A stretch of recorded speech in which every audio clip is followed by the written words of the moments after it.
Give you a brief sense of background on Marty Evans, as she has known far and wide. She, some years ago, studied here in this area where she earned a master's degree in international affairs at Fletcher School at Tufts. She's also studied the National War College in Washington, the Naval War College in Newport, all of which suggests, of course, that she did have a military career. She spent 29 years in the United States Navy and rose to the rank of Admiral. One of the few women to gain that rank, had many prestigious posts along the way, and she was for a while Chief Executive Officer or Chief Executive of the Naval Postgraduate School in Monterey, California, that some of you are probably familiar with. And then she led an effort to restructure their educational efforts there, and then became Chief of Staff at the U.S. Naval Academy in Annapolis. So she is more than familiar with the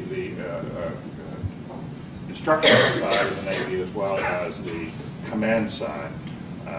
She's had a variety of command positions in the Navy. Leaving the Navy, she assumed the top staff position of Girl Scouts of the USA.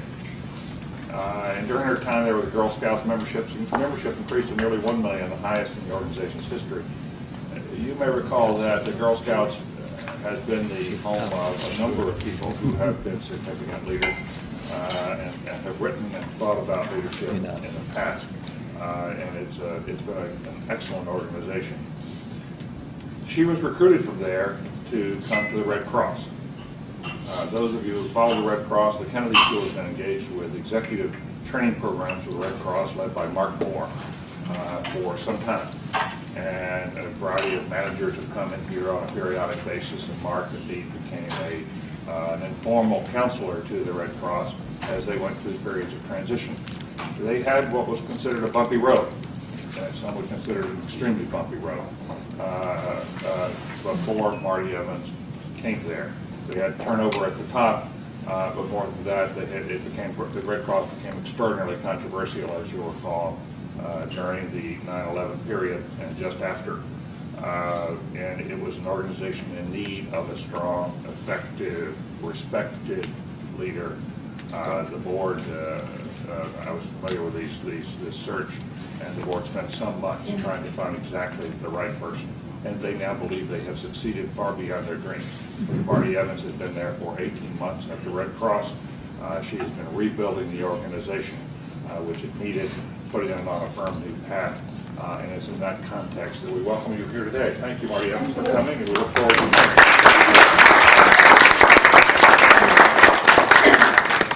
Well, David, thank you so much for that very, very kind introduction. It is great to be back here. I really haven't been back on the campus since I left in 1977, so I have a rather dated memory, but in my 2020 hindsight, it was fabulous to be in the Boston academic community and to be part of this community of scholars. That's an aspirational comment from my perspective. It was here I decided I was not going to be a scholar for life, but rather try to be a practitioner. And I do appreciate the opportunity to talk about the American Red Cross, and I'll talk a little bit about the sector in general, some of the issues and challenges that we face. I'm going to touch on some leadership thoughts that I formulated over the years, and hopefully we'll have at least talked at some point in my comments about something of interest to you and save a lot of time for your comments back, your suggestions.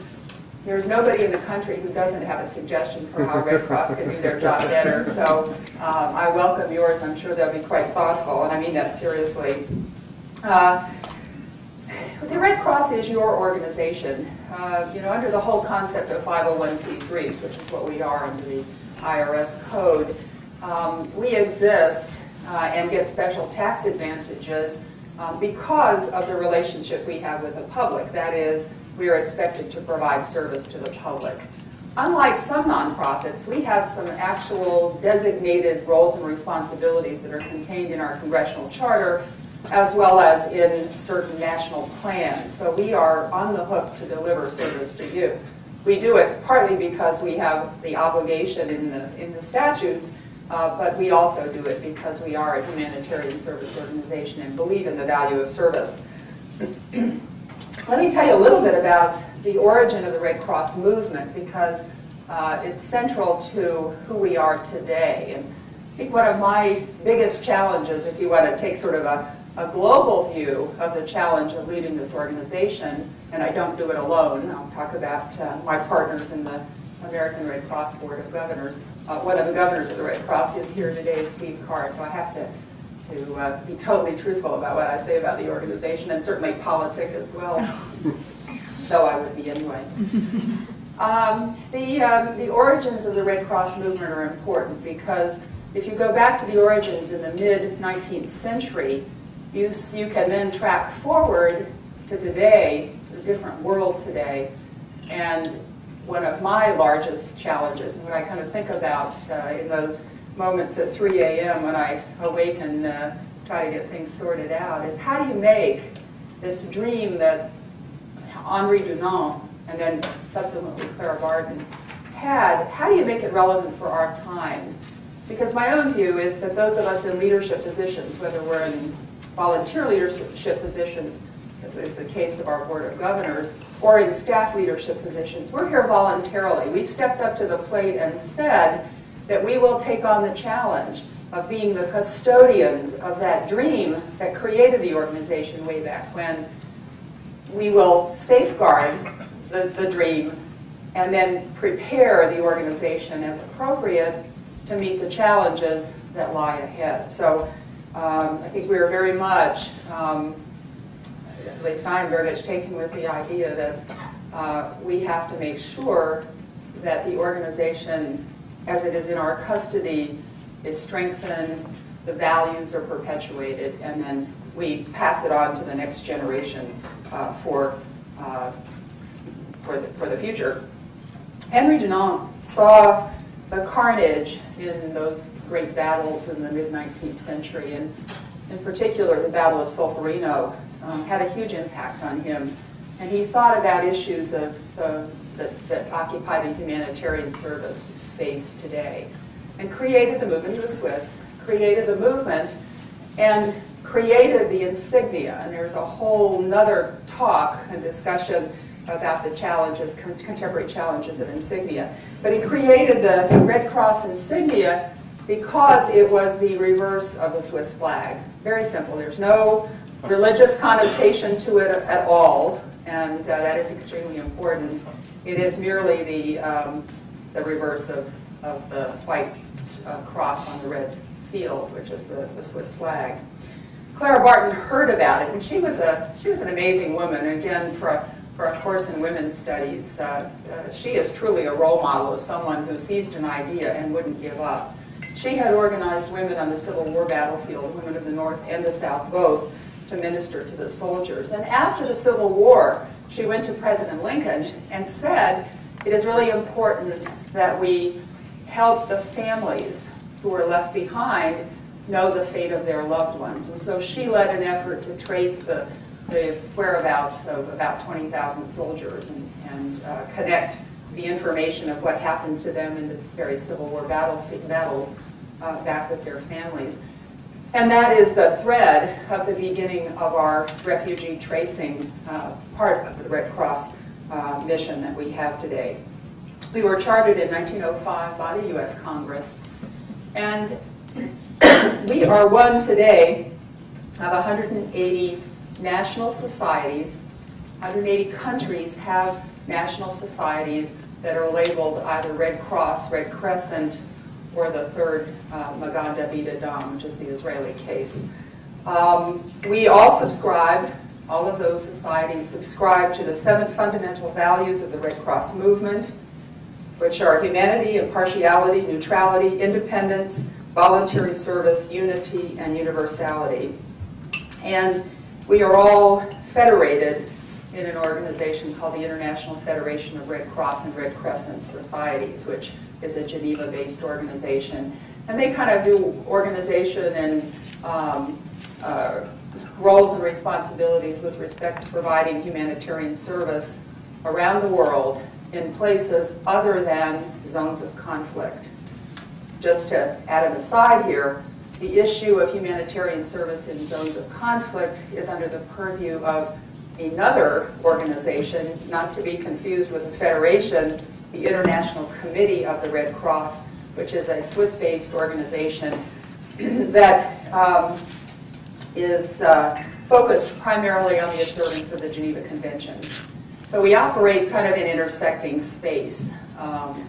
For example, the ICRC is concerned about humanitarian relief in Iraq, yet the Federation has organized the countries around in the area in the Middle East, as well as further afield, to provide additional resources into Iraq, humanitarian resources. So the American Red Cross has provided resources that will be funneled through, that are being funneled through the International Federation effort, which supports the International Committee's effort. So if you get all of that, you now know more than most people. And I'm constantly asked when the International Committee makes a pronouncement, get them to stop saying that the POWs in Guantanamo are not being treated appropriately. And I say, different organization. It's the International Committee of the Red Cross, not the American Red Cross. So today we are an organization composed of 1.2 million volunteers, the American Red Cross. We have 37,000 staff, and our revenues are right around $3.5 billion with a B. Revenues and expenses are approximately the same. Approximately. There's another issue I'll get into, is the fundraising issue. So what are our mission areas? What do we do with that revenue? $3.5 billion in revenue. Well, first of all, I think most people, and our public opinion polls show, most people have a pretty clear picture of the American Red Cross in one of two spheres. One is disaster response. Anytime you see a hurricane, fire, flood, tornado, fill in the blank, you will see American Red Cross, for the people that wear the vests or the shirts or the jackets with a big red cross on them. We are not technically a first responder. We are with the first responders. It's a subtle distinction, but we are not police, fire, EMS. But in well-organized efforts involving the Red Cross, we get the call at the same time, and we go in for two purposes. One, to support the victims of a single-family house fire, for example, and also to support the first responders. And so if you look at some of the significant law enforcement efforts, when we had the snipers in Washington, D.C. 2 years ago, every time there was a shooting, the American Red Cross responded because there was an investigatory effort that in some cases went on for 8, 10, 12 hours. We provided support to the first responders, to the people who were there and affected. And our role has, and this is particularly true since the late 80s into the 90s, has really embraced the idea of providing mental health support. The Loma Prieta earthquake in San Francisco, I think, was really the big leap in terms of appreciating how important it was to not only provide food, clothing, and shelter as an immediate emergency response, but also to provide for the psychosocial aspect of the situation. So we have expanded significantly mental health support. And in the case of the sniper responses, for example, we mobilized clinical social workers and other mental health volunteers in order to provide a pretty significant mental health effort. And at the same time, we pushed a lot of courses, training into schools. We have a wonderful course called Facing Fear for young people. And so we were actually in overdrive trying to get that course through the DC and the Northern Virginia, Maryland schools to help kids K through 12 cope with a pretty radical change in their lives as long as the snipers were there. So that kind of gives you a range of the disaster response. 9/11, we provided 55,000 Red Cross volunteers on the 3 9/11 sites, Pennsylvania, New York, and DC. We are continuing today to provide support to people that were either victims, family members, or first responders in that effort. We respond to roughly 70,000 disasters a year, And that includes single-family house fires all the way up to 50,000 people we supported during Hurricane Isabel. An interesting range of organizational challenges when you talk about that single-family house fire at 2 in the morning versus a 7-state operation that Hurricane Isabel, or the wildfires in Southern California, 4,000 families out of their homes, and we provided services and support to that effort. And that was interesting because we were opening shelters and closing them as the wind shifted, and we had to relocate the shelters out of harm's way, so that was a big challenge. Recognizing that the better people are prepared for disaster, the easier the response, relatively speaking. The easier the response will be, we have assumed in recent years a greater and greater role in disaster preparation. And so the big focus today is a program that we call Together We Prepare. How can individuals, families, workplaces, schools be better prepared for the range of disasters? It's interesting that as we've created the Department of Homeland Security, and FEMA has ramped up their efforts, and you're all, I'm sure, familiar with how big a challenge that has been. We see a tremendous amount of effort on the preparedness side going to the first responder communities, the states, the local governments, and all of that. As we saw in the top-off exercise last May, which involved Seattle, Chicago, Vancouver, in a bioterrorist and radiological event, two different scenarios, it kind of stops. The planning and the exercising stops after the public agencies are involved.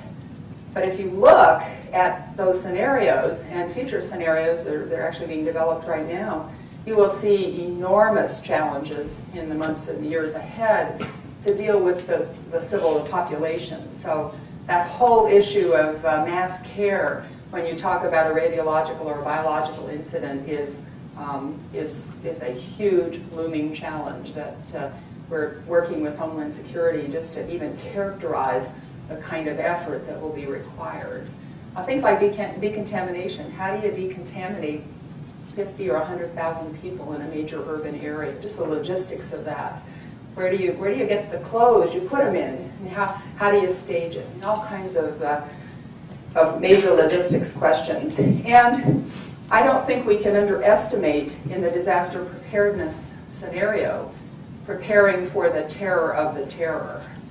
Right now, if you know that the tornado has gone through, your house was not in the pathway, you're kind of okay with that. You feel sad about the victims and you may want to help, but you feel okay. Your life is going to go on. But think about the anthrax scares and how that really terrorized, or the sniper. I mean, there is that sort of secondary thing, the big mental health challenge of the rest of the population. A radiological event in Seattle, what about the terror of the terror in New York City? How does Red Cross provide mental health support to the population in New York City when the event's happening in Seattle? That's what the challenge we see.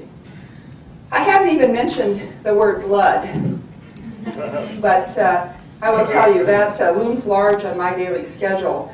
We collect 7.2 million units of blood a year. Each unit of blood can save up to 3 lives, so you can do the arithmetic. It's a huge, huge effort, highly regulated, just like a drug company. The FDA is, I love the way we do it in this country. We pay the FDA to come in and find the problems and regulate us. So there's a certain irony about that situation. The American Red Cross has been under a consent decree with the FDA since 1992, all having to do with the safety of the blood supply. Blood has never been safer than it is today, but we can still make some improvements. And so the Red Cross has massive, massive capital investment required to improve our manufacturing and handling of blood. But it is, I underscore, it is still the safest blood supply on the planet. Every single month, it seems, we have an emerging threat to the blood supply. I've been here just about a little over 18 months, and we've had West Nile. No test existed when the first West Nile case was discovered. Today, every unit of blood is tested for West Nile. we have SARS, we have Chagas, we have a whole host of diseases that are out there.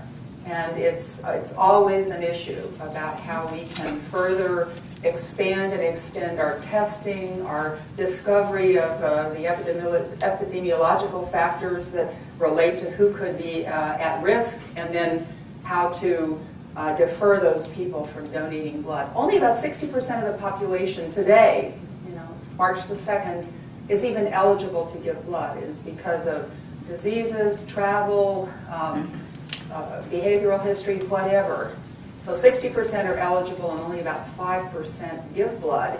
And we need more people to give blood more often, because the demand for blood and blood products with chemotherapy and so on, there is no substitute for blood. And this kind of idea that we hold out that we're going to have a blood substitute any day of the week. We are developing some products, the industry is developing some products that will be a short-term kind of carryover, but there is no substitute on the horizon for a product that does as much as long as the different components of blood, whether it's platelets, plasma, or any of the factors, or the biggie red blood cells. We are 47% of the nation's blood supply, and as a result, it is the only nationwide system. The next largest supplier is an 8% operation that is really just in a few states. So whenever we have a threat, and this gets into the national security and public policy arena, whenever we have a threat that could require the use of blood, we are the ones that end up shipping it. And for a lot of blood banks that draw their own blood and provide it to, say, a local hospital system, we fill in the blanks. If they don't have enough O negative or A positive or AB negative or whatever, we are the ones that provide the missing components. So it truly is a national treasure. And I will tell you, we get no federal subsidies at all to operate this nationwide blood system.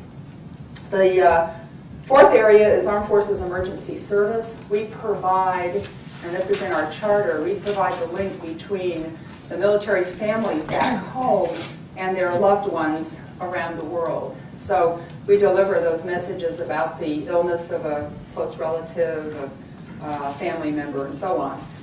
We have today, I have 10 people stationed in Iraq who are at the forward end of that communication chain. We have people in Afghanistan, we have people in Qatar, in Kuwait. And I'm concerned on a daily basis about the security situation there.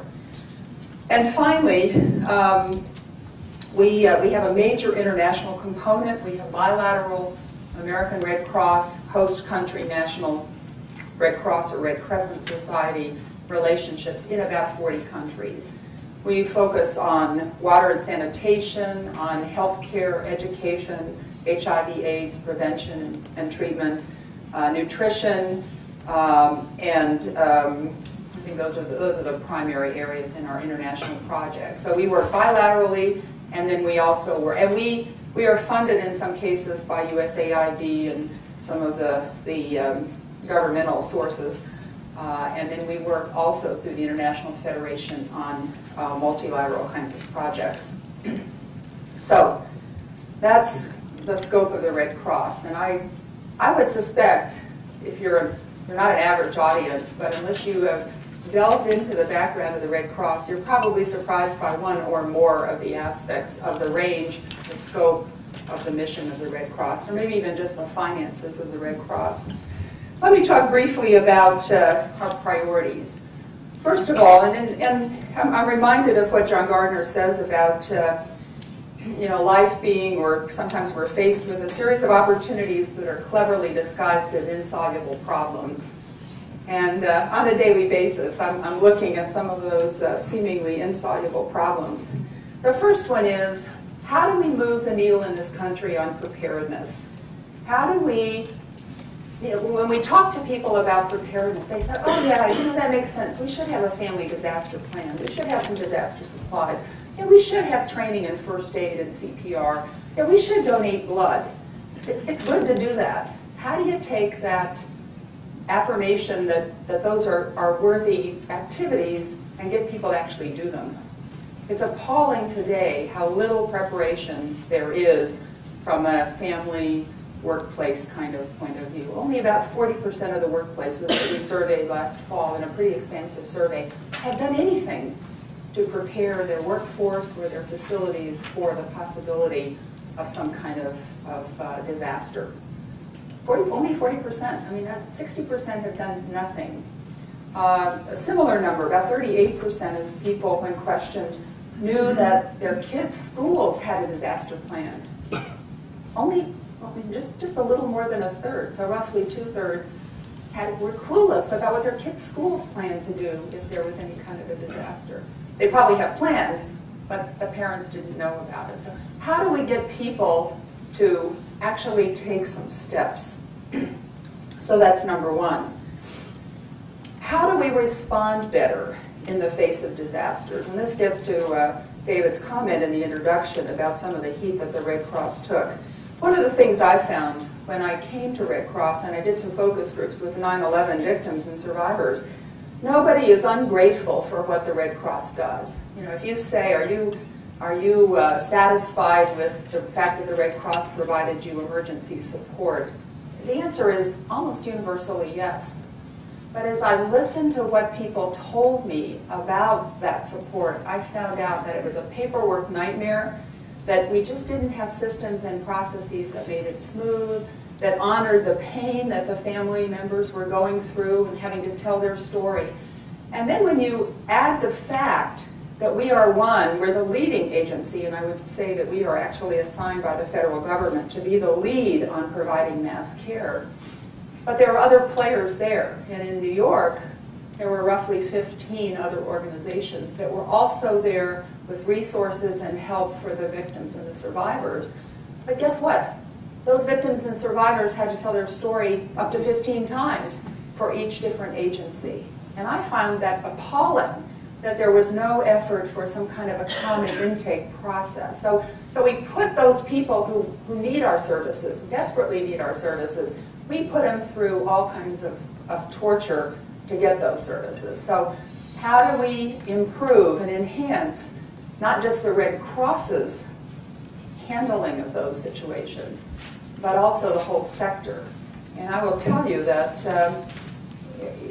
while in my dreams we would cooperate more, it is a real uphill challenge because, you know, we're all in this space trying to get resources and so on. So there's a lot of skepticism, I think, about the ability for the nonprofit sector to really cooperate. We're making progress. Next is how to recruit a new generation of supporters to the Red Cross. When you talk to World War II veterans who were in Europe on the front, they got the Red Cross packages. They have warm memories of Red Cross and the support, direct support. We're losing that generation of supporters. We also have active Red Cross clubs among youth.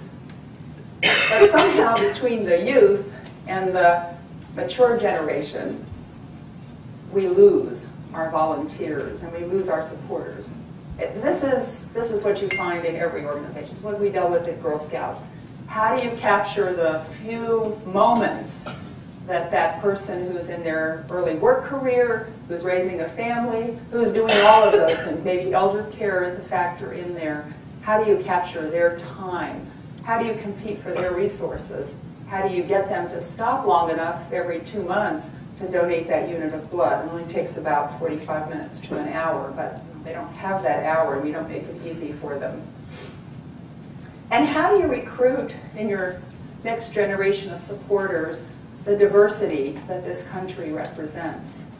My view is that if we are going to be effective at a disaster site, we've got to be multilingual, we've got to be culturally aware, we've got to have appropriate food for the religious preferences, and all of those things.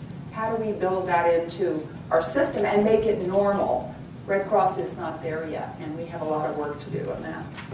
And finally, and this is the one that I think looms largest from a stewardship point of view, how do we modernize the systems and processes? When I went to my first disaster, which was in last fall, a year ago, down on the Gulf Coast, I saw people filling out white paper NCR forms. They were filling out forms with satellite communications and computers, laptop computers. We should have had it all wired and on computers and so on. We're not there yet, and we have a tremendous investment to make. The American Red Cross is one 501c3 organization, single organization, unlike Girl Scouts, for example, where every Girl Scout council across the country is its own independently chartered, has its own status. But I can't get financial statements from our affiliates for about 2 months after the end of the quarter, because our 900 affiliates have to roll those their data up and send it, and then we have to piece it together like a patchwork quilt. Unbelievable. So if somebody says, how did you do last month in fundraising? I don't know. Don't have the data. So the way we do it is we dial for information. We send out a fax form and say, send back and tell us this piece of data or that piece of data. It is mind-numbing. You're probably saying, well, why don't you just fix it? Well, I'll get into that constituency issues. It's also very expensive. We've got to make some decisions in this day and age. Okay.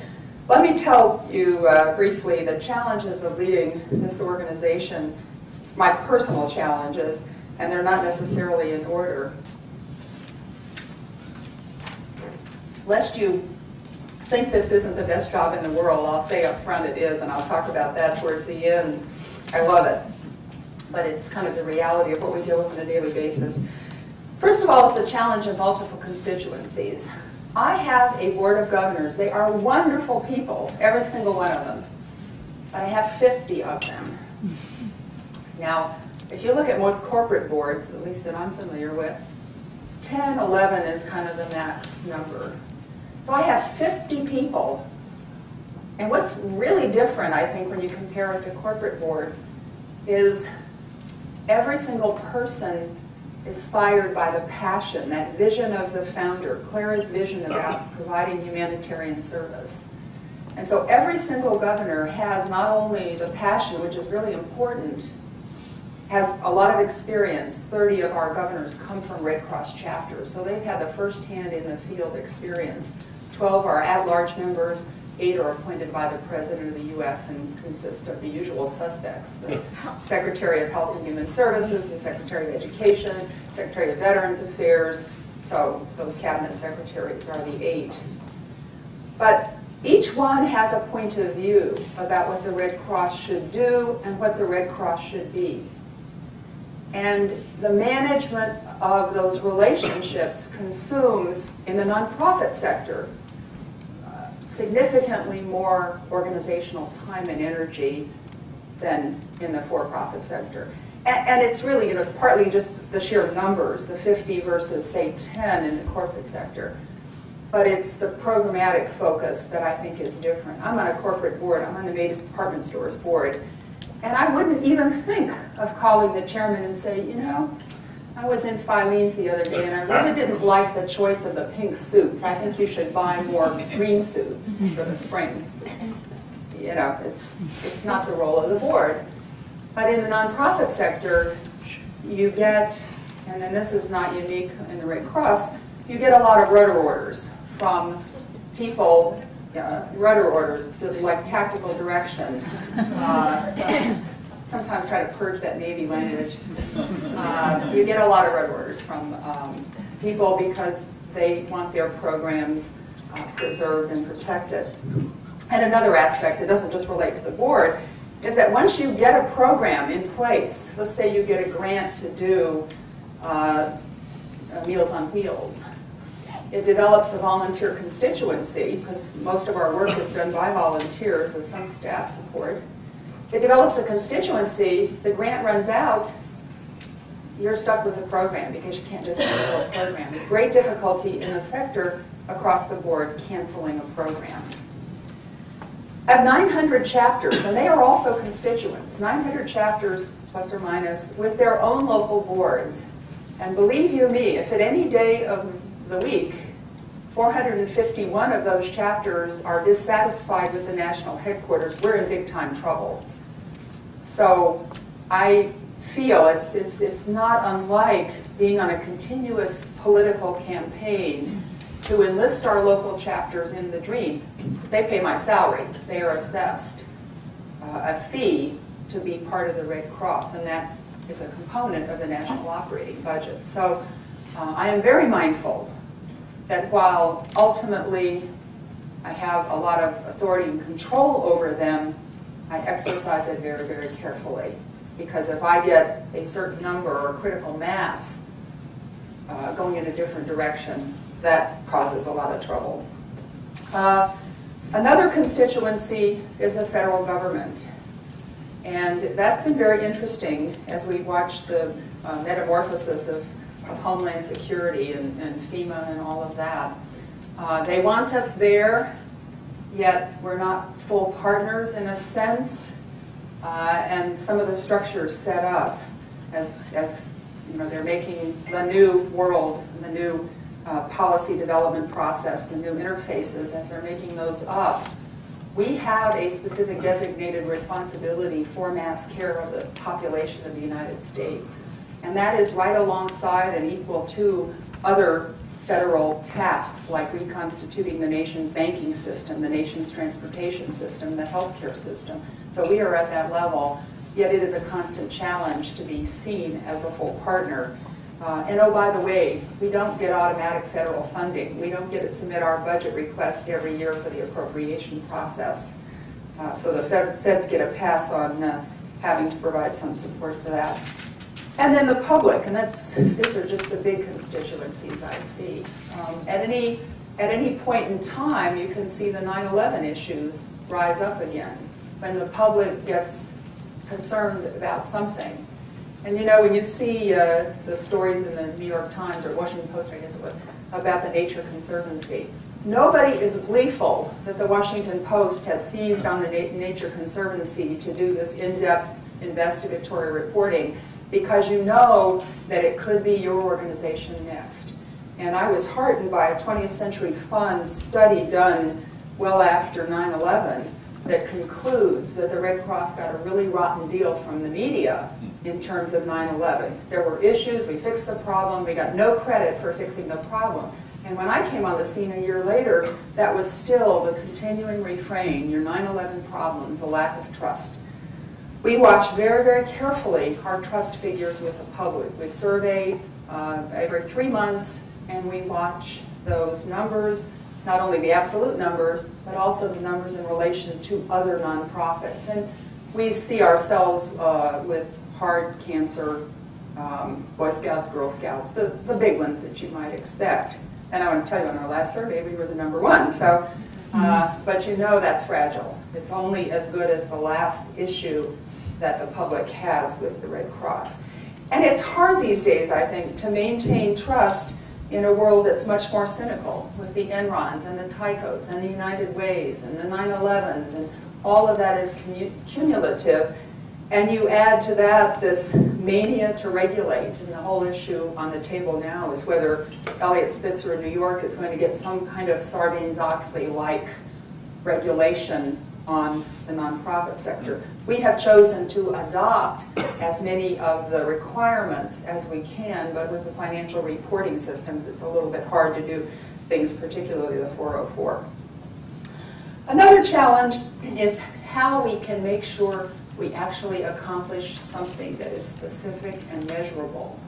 Because in our sector, we have not yet gotten to the point where we routinely measure results.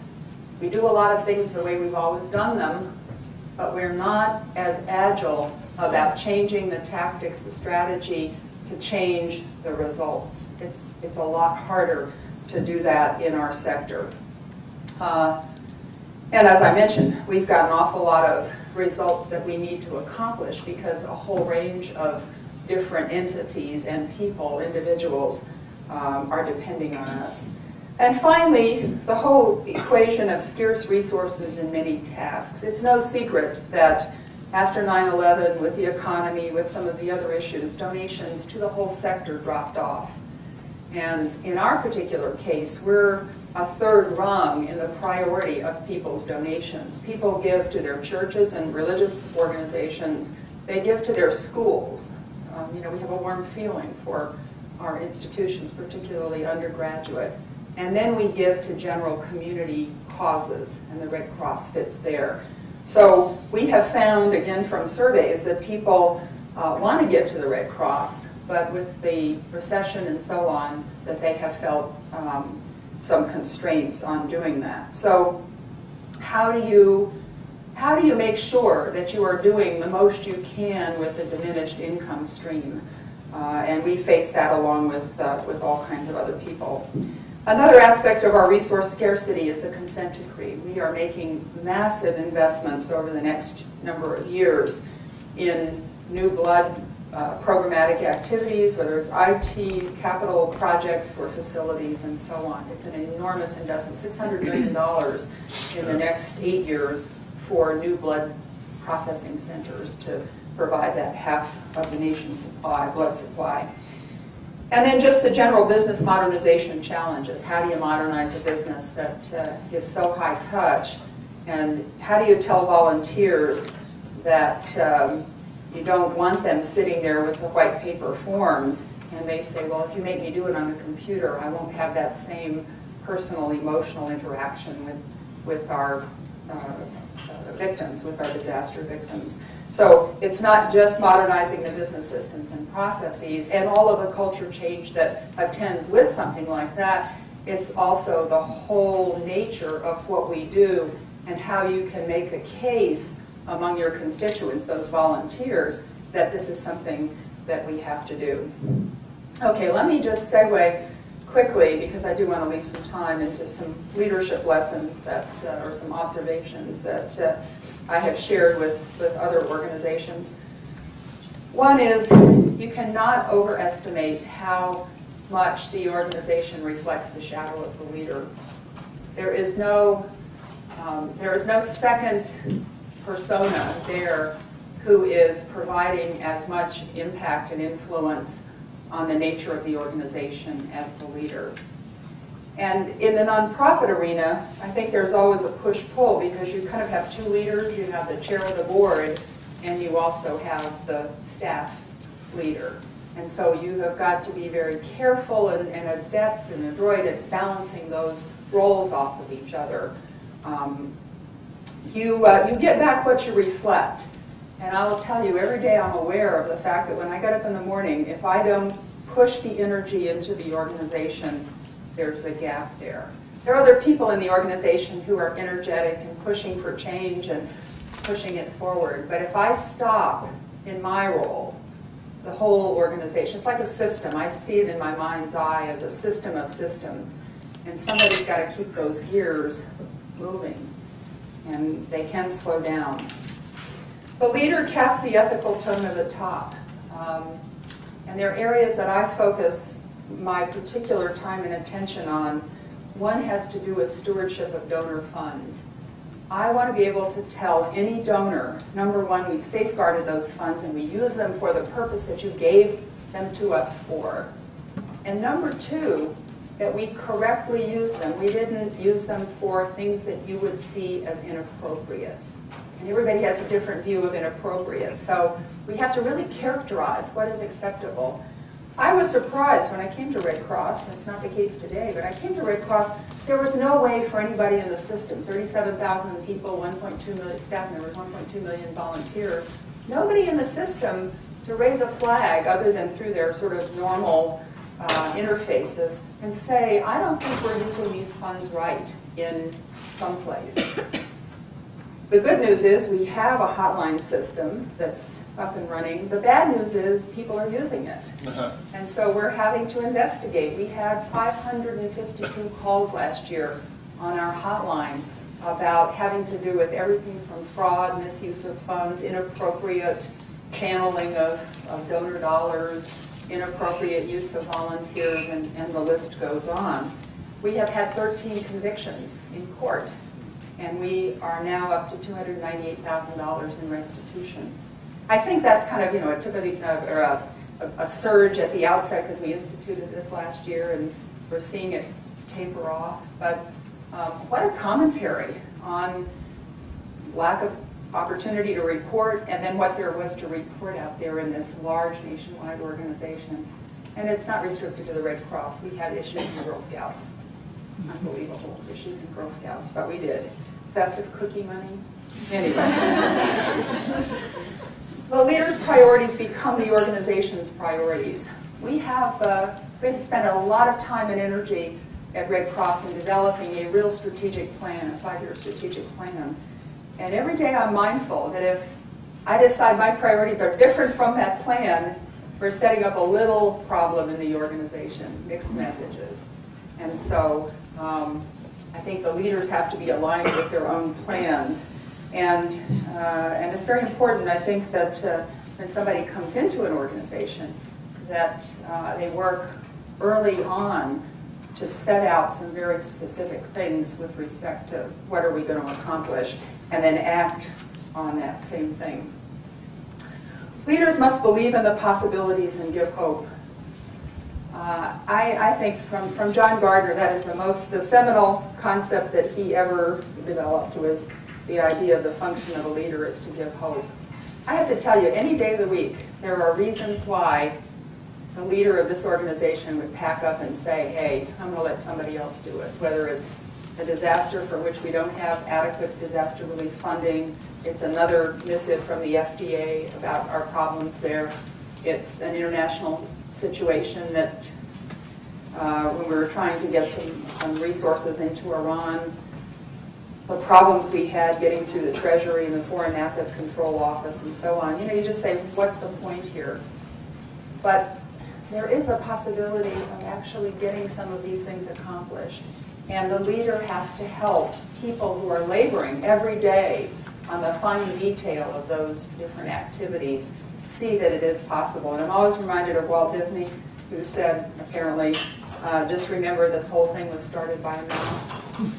And you know, think about the possibilities. Who would have thought we could send 55,000 volunteers to 9/11 sites and keep that effort going for the better part of 10 months? It's pretty amazing. The best preparation, I think, for positions such as mine are diverse experiences. There is no one career path. I mean, look at Elizabeth Dole and look at me. Two totally different career paths. But the difference, or the commonality, is diversity in the different kinds of things that we did. When I was a naval officer, I found myself with a hapless task of being appointed in the darkest days of the Navy, at least in the 90s, or the tailhook scandal, the aftermath of the tailhook scandal. And I learned from hearsay from people who had been at an all-admiral meeting in the Pentagon that I had just been named the head of the task force to develop a strategy to change the culture and climate of the Navy and Marine Corps too, to value and respect women. What did I do? Or, you know, I had a lot of thoughts. I mean, you know, isn't that just like organizations, to blame the victim? I mean, I had every single thought run through my mind about why I got this opportunity. But you know what? It was one of the best opportunities of my life. And we got through that. The combat exclusion law was changed. A lot of good things came out of it, you know, the silver lining factor. And then as a reward, there was one job in the Navy that no admiral wanted. I was by this time a one-star admiral. No admiral wanted. I mean, people just kind of hunkered down, hoping that they would not get the call that said that they were going to be the next commander of Navy recruiting. And the problem there is you knew every moment of the day how many people you put in the Navy. The economy was just taking off, and the ability to recruit young men and women for the Navy, high school diploma grads, was inversely proportional to the economy and the state of it and so on. And so nobody wanted that job, and everybody knew that the billet was turning over in the summer of '93. And I got the call. Best job I ever had. It prepared me more for the rest of my life than any other job I ever had in the Navy up to that point. Marketing, all of that kind of communication. And then going out on the road defending the Navy publicly about these great opportunities for women was really exciting. That's where you have to see the glass is really half full. It's more than half full. So the point is the diversity of background. The thing I wish I had had more of was a little bit of business. But fortunately, I had the opportunity once I left the Navy to become involved on corporate boards, and that's a very, very eye-opening kind of thing. When I was at Girl Scouts those 4.5 years, I learned about volunteers and how important volunteering is, not just to the country, but to the individuals, to the girls whose lives are impacted and changed by volunteers, and how important it is to value volunteers, and how important it is that your volunteer cadre reflect the people you are trying to serve. So a lot of good lessons about volunteers that I think every nonprofit CEO wants to know.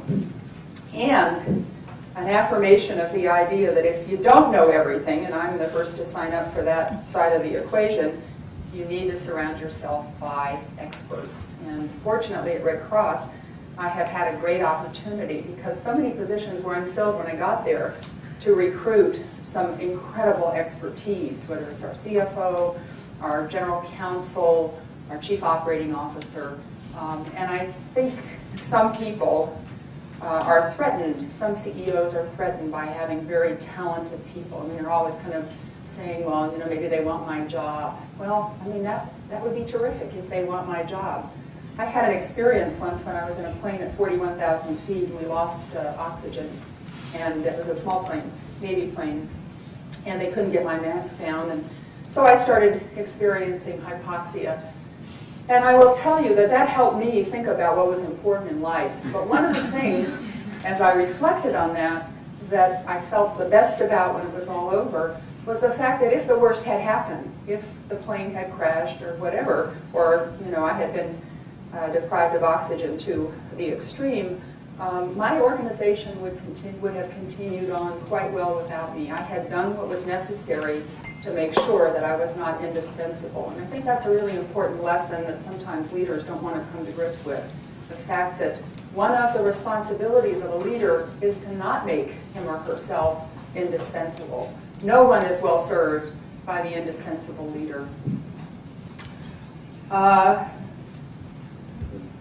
Next, the last point I want to make is in our daily lives, and this is not just true with CEOs of large nonprofits, but probably a life lesson for everybody, and that is that we have to take an active role in planning for the long term. It is very easy, in my organization in particular, to get caught up on the urgent. I mean, any day, I've already been on the phone this morning with some urgent issues having to do with some business relationships that Red Cross has, multi-year and multi-million-dollar contracts. But I have got to plan also for the important that today, those issues that today are not urgent in the sense. They will become urgent if I don't plan today for them, but it's a matter of parsing your day and parsing the resources you have and delegating so that you plan for not only today, but you plan for next week, next year, and even further. And that gets into the whole idea of what am I doing today to prepare this organization for the next world that we'll have to operate in. And lastly, do what you love and love what you do. I have had many, many jobs in the Navy. The good news is that we're reassigned all the time. And then I've had 2 post-Navy experiences. And there is no substitute in your life for loving what you do and doing what you love. But I would also add on that there are lessons that you can get along the way if you happen to find yourself in a situation where you don't love what you do and you're not doing what you love. And that kind of calls to mind something that a great boss of mine had on his wall, and it said, "Bloom where you're planted." I talk to a lot of young people. I serve on White House Fellows regional panels many years, and I see a lot of young people saying, I want to be president, and I'm going to do this and that, and they're not living in the moment. That sort of be here now, enjoy the moment, and take the lessons that are presented to you. As I reflect on them, one time when I had a job that I despised, in a setting I despised, in a room I despised, there were some good lessons from that. Number one, never to let myself get in that situation again. But there were some other lessons too. But think about the possibilities in your life. And every day make a difference, and that's the joy of my work. That's why I love my job, is that every day I'm surrounded by people who are there for the right reason, who want to make a difference, who are doing things that truly do make a difference, impactful things. The work is hard, there's no question, but that's That's life. So those are some thoughts this morning, and I'd love to have your suggestions on what the Red Cross ought to be doing and other topics.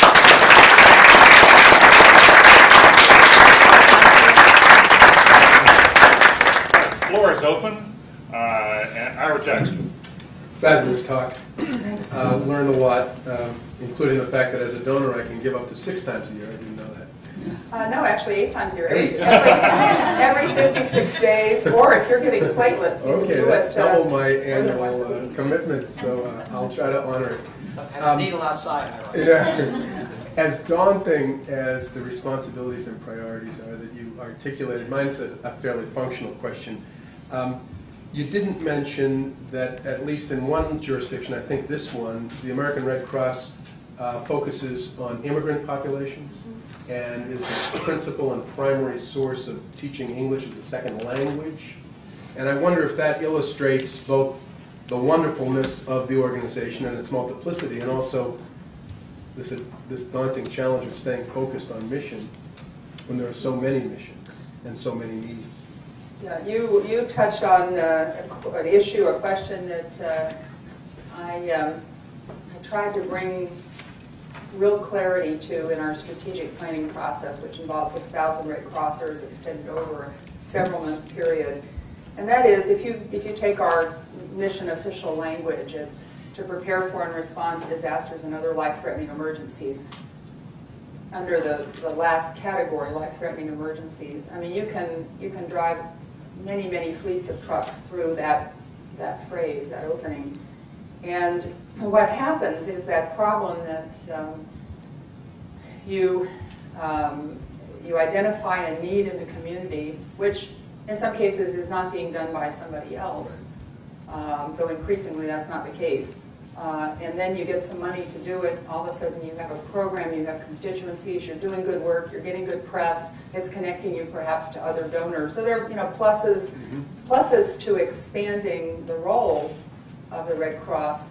And then the situation gets tight, and the chapter here in Boston is having some significant financial difficulties. So what do you do about that? We have a system in Red Cross that is somewhat helpful called must services, should services, and may services, and we try to categorize them.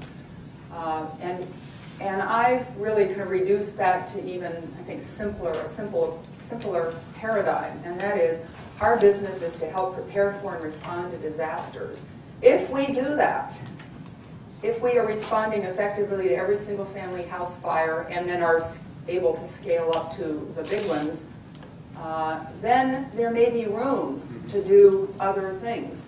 Now, what I also say is you don't just all of a sudden announce one day we're stopping this program, because you also have an obligation to those that you're serving to hand it off. And so as finances have become more difficult, chapters across the country have reached out to other organizations. A number of places, St. Louis, for example, they were running homeless shelters. Really met a community need. I mean, there's no question the community needed those homeless shelters. Today, the transition, those homeless shelters are run by an organization that is largely a coalition of clergy, of religious groups in the city of St. Louis that had already been running homeless shelters. And so I would argue that they have made the difficult choice, transitioned effectively, and are much better off, because now they can focus exclusively on disaster preparation and response, their main mission, plus tracing and armed forces emergency services. It is a question, I think, that any complex organization has to deal with. And, you know, if you look at business, and there's a good model from business, I think, if you look at GE, pick a big, Fortune 50 company, in the heyday, they expanded and they got into this and that, and what are they doing today? They're refocusing, shedding, they're demerging, de-acquiring, and focusing, somebody says, keeping to their knitting. So I think that's what we have to do as well. It's just harder in our sector because you do have a strong volunteer component that, if their identity is wrapped up in the provision of these services, you've got to find a way to transfer that. Red Cross is the only named agency Now, some would think that that means that others on the scene would somehow, that there should be some kind of coordination.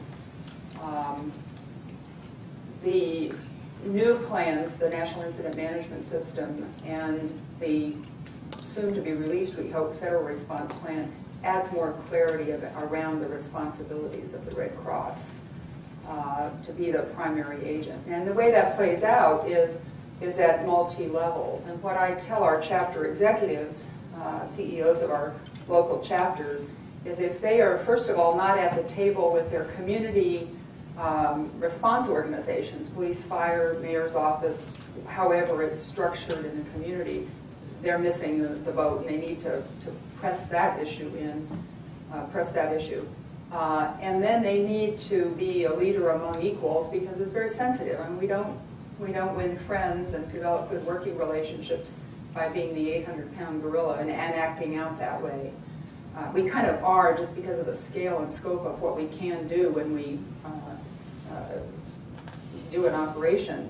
But we can't forget that those other organizations are important partners, and we can't do it. I mean, the fact of the matter is, we can't do it alone. So we have to kind of walk that delicate line of being providing the leadership, and then at the same time welcoming and affirming the value of these partners that we need to enlist.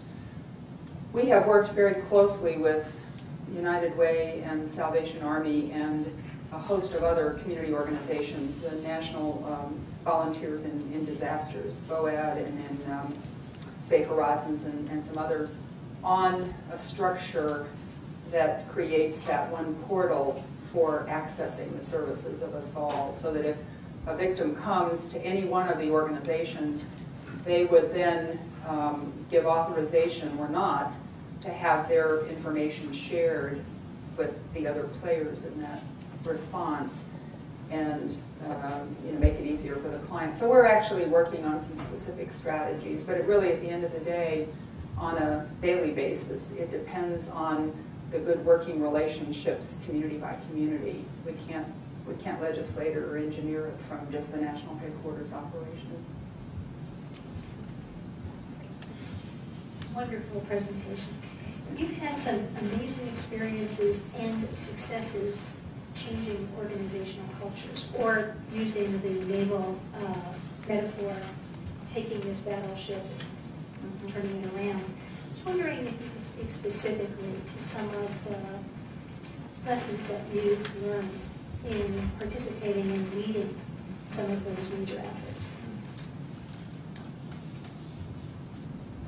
I would say the first insight I got, I was back in, going back to 1986, after I had finished my first command tour in San Francisco. I was assigned to the Naval Academy, and at that point women had been there for 10 years as midshipmen, and I was a battalion officer, so I was one of 6 sort of assistant deans of student, for lack of a better analogy.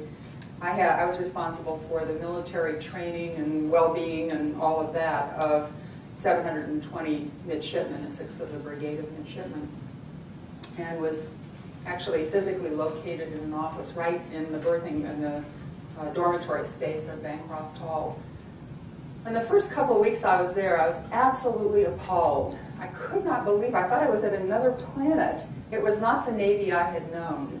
I saw women being denigrated. I myself, for the first time in my career, I'd been in the Navy at that point about 18 years, I felt devalued. I mean, my colleagues, my peers, and the other 5 battalion officers, it was shocking. And immediately thought, or came to the conclusion, that by allowing this kind of attitude and the sort of environment to persist, that we would not be preparing young men and women for their roles in the fleet, because the fleet was really different. At that point, it was a pretty good place to be if you were a woman, leaving aside the belay or tailhook issues. And so, I don't know what made me not immediately start going forward and saying, this is terrible. I was pretty low in the food chain there. I mean, to be perfectly honest, I was a commander, and You know, it wasn't even clear that anybody cared about what I thought. So what I did was spend about 2 or 3 months gathering information, gathering data to the extent that I could, and kind of mapping what I thought where I thought the Navy was and where I thought the Academy was. And so by the time I was ready to talk, I actually had a pretty decent presentation that, you know, kind of had a pretty good argument. And my thinking at that point, I had seen and I had heard about people who had tried to confront the system there, and they were excommunicated. I mean, they were shuttled off to Timbuktu in a sort of classic organizational response. And I didn't want to go there. So, so I started this whole idea that, in my mind at least, that I would have more success in being part of change that I thought was critically important if I could somehow also have at least a few first steps that willing listeners might want to take. And so, and then I also went through my whole mind of the responsibility. You know, to what extent, I mean, this kind of gets into the ethical question about to what extent did I, a woman in the minority, I was the senior woman officer in the whole commandant's organization, what was my responsibility? Was it to survive and show that a woman could make it there, others had not? Was it to change the system? Well, wait a second. There was an admiral. There were actually 2 admirals there, and my boss was an admiral. And if they weren't willing to do, where is my responsibility? So it was kind of the first time I came to grips with what is my obligation as a naval officer? Is it to my chain of command? Is it to the broader Navy? Is it to the women here who are being abused and everything? And kind of have to sort that out. And I decided, first of all, I did have an obligation. This was one of those moments, where you stand up and be counted or you're failing. And then how to do it so it would be impactful. And I decided that in that environment, with those people, having a rational argument was the most important thing I could do. And couple that with a plan. Now, it may not be the plan they wanted to do, but at least some steps, because I was mindful of the fact that if I was going to go tell the commandant and the superintendent that they have a big problem in my judgment, they're kind of going to be in a difficult position because, I could call the Navy Inspector General and say, I told them. And they probably didn't want that from, So, so the first thing I learned was get your act together before you confront the system.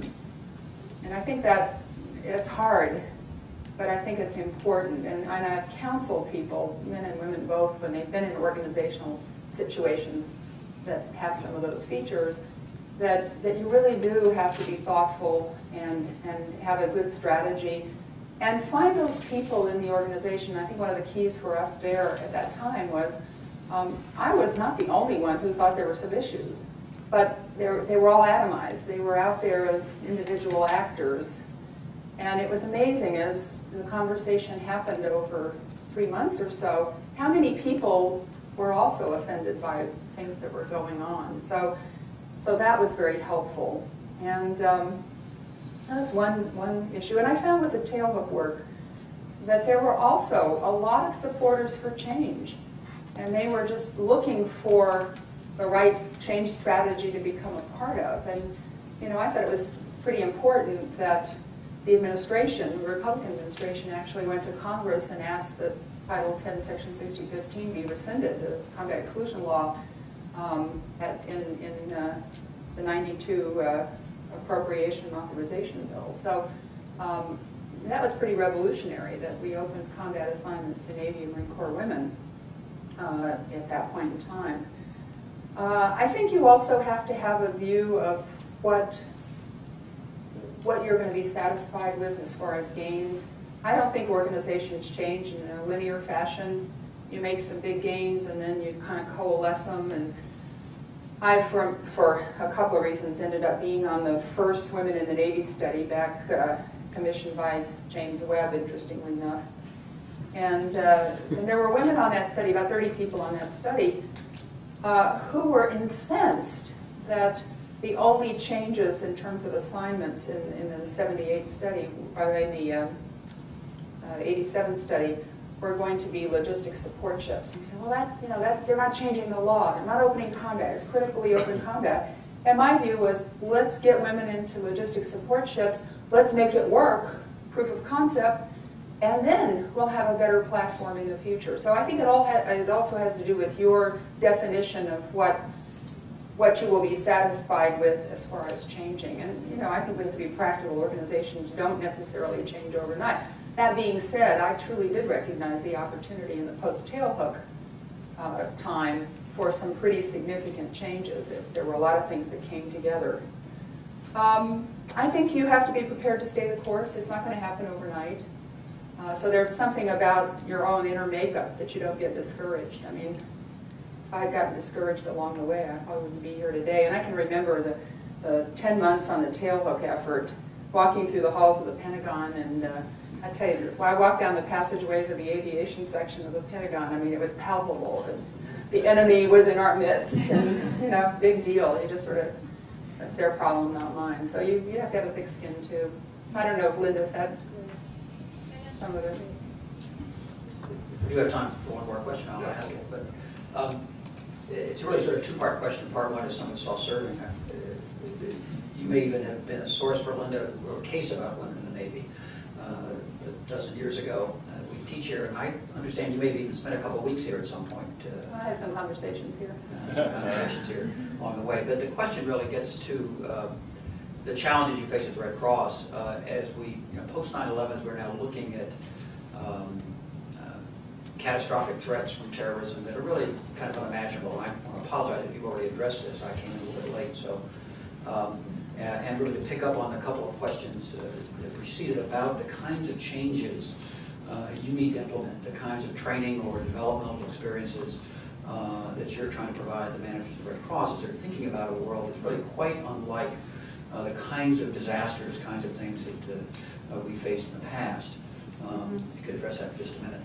It's a huge issue. It's my conviction that the new kinds of disasters that we need to be prepared for are not just bigger fires, floods, tornadoes, hurricanes, cyclones, and so on. They are fundamentally different. And first of all, just the numbers of people. Now, Hurricane Isabel was 7 states, 50,000 people at one point. The highest number of people we actually physically had in shelters was 50,000 for a couple of days. That was spread out over 7-state area. What concerns me the most are the urban incidents, New York City, Philadelphia, whatever, that involve radiological and bioterrorism. And the good news is I'm not the only one who's concerned about it, and I think those are the central questions in FEMA and Department of Homeland Security. What is the scale and scope that we truly have to be prepared for, and how are we going to get it done? And unfortunately, it is a slow process, an iterative process. But I think, at least as I've read the draft plan so far in the National Incident Management System, we have come a lot closer to the point where we do have a sort of shared understanding of what we believe the threat will be. We also, certainly in the time I've been on board, we have made great progress in integrating the disaster management piece of Red Cross with the response from Homeland Security. So as soon as, for example, as soon as there's an incident where Secretary Ridge activates the crisis action team that reports directly to him, we have a Red Cross, very highly experienced disaster staff member, 24/7 is on call to augment the command center.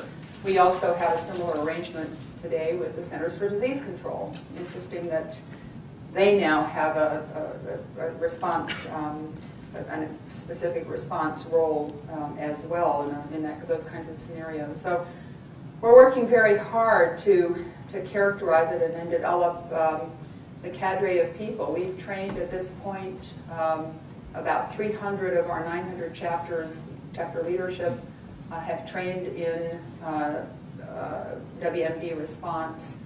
But I will tell you, their partners on the other side of the table, the state and the local, it's a difficult situation because the federal money is trickling down and it's just not yet having an impact in their ability to develop their plans, to train, to organize, and so on. It being election year, not surprising that the first and second round of Homeland Security money is being parceled out to every entity possible in very small slices so that everybody gets to share in the largesse of Homeland Security. So it's a process, but we certainly recognize it and are very muscling in, if is maybe a good word, to make sure that we're at the table, at least in Washington, and then we can push it out. Our whole cadre of volunteers, though, we have a massive effort to develop a whole new strategy for volunteers because many of our volunteers are retirees. They signed up for fires, floods, hurricanes, and tornadoes, and they're now getting into some much more exotic kinds of things. So that's, I think, a continuing challenge. I hope if I can ask you one last question. We may want to come back to you and talk a little bit about Pete's question. He runs our executive program, training programs here. Julie Gerberding at the Center for Disease Control as well as Homeland Security have been reaching out to us in the School of Public Health about running some training programs here for emergency preparedness for federal officials, and we're in the midst of some pretty serious conversations now about how do you do that and what can we add, what value added could we bring. We might like to have your counsel on that. You might be very helpful. Let me ask you one last question. I think a lot of us will walk away from here thinking, wow, she's really got some big challenges and she's got some very interesting thoughts and has had really interesting experiences and leadership experiences. But I'm interested in your life. How is it that you live your life so that you can balance off these huge challenges? Being a woman, working out as a woman, balancing off all of family versus career versus leadership. How do you manage it? What kind of life do you live? What time do you get up in the morning? How do you get fit? You keep yourself fit. I mean, you look honestly fit. You must lead a very disciplined life, but it also must be extremely challenging. So, to be the author of your own life, how do you do that? Oh, what a question. Well, first of all, and I didn't say it though it was in my notes. I thought I was maybe, getting to the end of the time. A long, long time ago, I had a great life lesson about minding relationships. And my father was a chief petty officer in the Navy. He went in the Navy during World War II. He's one of that generation.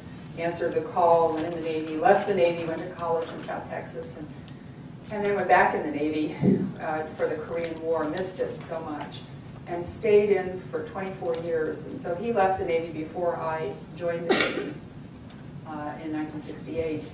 And about 3 or 4 days before I went off to Women Officer School, Officer Candidate School, I asked him, I said, Dad, do you ever miss the Navy? And he said, only about 2,500 times a day do I miss the Navy. And I realized that was his life, and he really, as I sort of reflected on his life, he didn't have any friends outside, and the Navy was his life. And at that point, well, that wasn't that point, it was much later on, I was reflecting on that conversation, and it occurred to me that if you don't have more of a life, whatever you do, if you love it, in this case the Navy, and I love the Navy, there was nobody who loved the Navy more. Those 29 plus years were the best years of my life, except now I have better years, but if you don't have more interest in what you do, and if you don't become, it's kind of the problem of admirals, senior admirals, they buy into this idea that they are the uniform they wear, and they don't have a richer or more fuller life because they don't take care of the other parts of their life. And my father told me, he said, when I left the Navy, it was like I had my hand in a bucket of water and I took my hand out, and that was what was left of me in the Navy. And all of a sudden he was a non-person. It was very sad. But the lesson there was if you don't worry about relationships, there's going to come a day when you hang it up, you hang the uniform up, and you retire. And we've even seen movies about it, good movies about it. So the lesson I took away is that you really do have to, for your own long-term sanity, and I realize now for the short-term sanity, you have to have some relationships out there. And so along the way, I have worked on trying to at least maintain some relationships that in the really tough times have turned out to be quite sustaining for me. I didn't know that. I mean, I didn't say, well, I'm going to, you know, keep contact with people whose opinions I respect and that sort of thing, because I want them around when I have trouble. But, you know, they've turned out to be those people I've gone to in those times. So I think that's one. I think the idea of a disciplined life, I mean, I don't make any apologies for having a certain amount of discipline in my life. The good news is I happen to have a fair amount of energy and I happen to have good health. Don't underestimate how important having good health is, and part of it begins with taking care of yourself. So that, you know, I just try to plan in some exercise. As I've gotten older, I've also discovered the mind-body connection that I've got to have for my own defense and for the people around me. I have got to have some kind of emotional release. And if you look back over my extracurricular activities over most of my career, I bet every 2 or 3 years I have taken up some new thing. 1996 I decided to become a rollerblader, and I love to do that. 2 years ago I decided to take up golf. This year I'm actually into horseback riding. So I think you just have to plan, and I reject the excuse that I just don't have time. One last little incident happened that was very instructive for me and relates to taking time. When I was the executive officer of recruit training back in 1982 to 1984, or 1982 to 84, back before cell phones, you know, the technology wasn't there. My boss went on a 3-week driving tour of the States. I couldn't call him. And I was the second in command. Now I was the acting commander of this 24/7 kind of operation with young people that were, you know, doing all kinds of stuff, not adapting well to the Navy in some cases.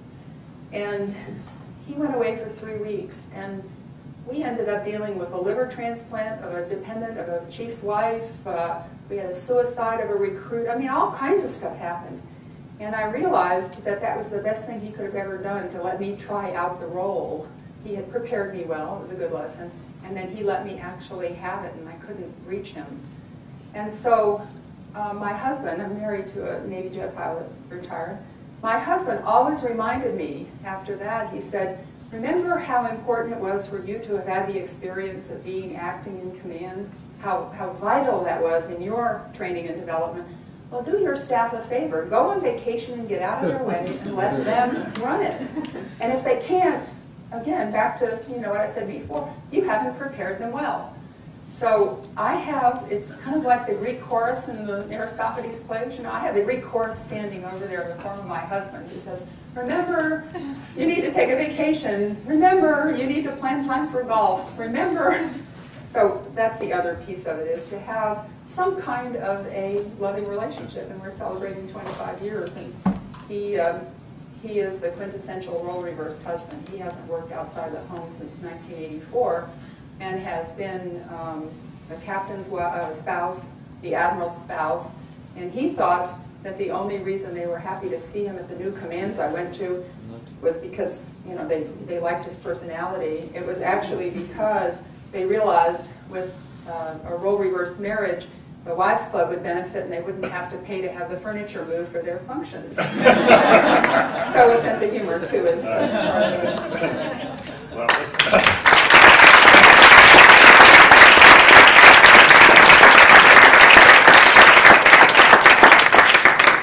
As we close here, I do want to say one word of thanks to Steve Carr for his family's commitment to this institution, the Kennedy School. The Carr Center has been an enormously important part of this, and the Carr family has been very important. But Marty Evans, the day is yours.